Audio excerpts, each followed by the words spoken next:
ponudi Agencije za nekretnine Novi Dom predstavljamo dvosoban stan na Ciravcima. Stan je nova gradnja. Namještaj je nov. U stanu niko nije boravio. Sastoji se od kuhinje, frizerijskog stola,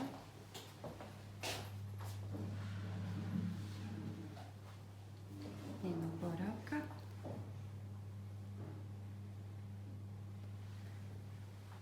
dnevni boravak, ima izlaz na terasu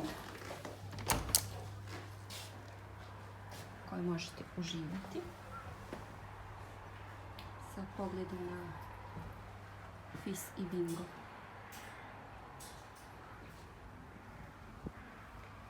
Stan je na drugom spratu zgrade. Zgrada posjeduje lift.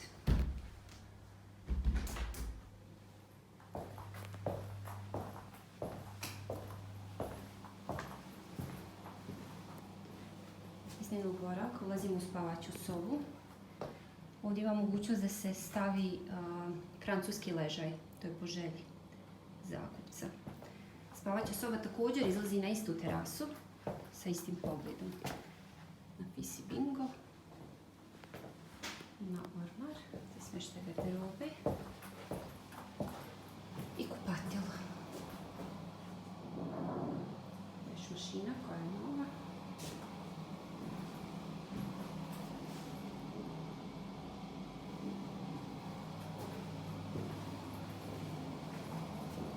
Mjesto za duš.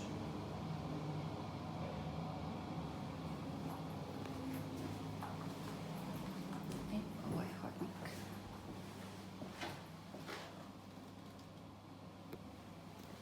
Jako lijep stan u kojem niko nije boravio.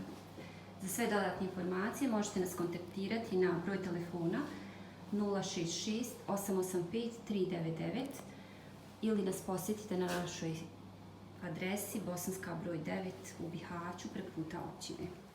Hvala na gledanju.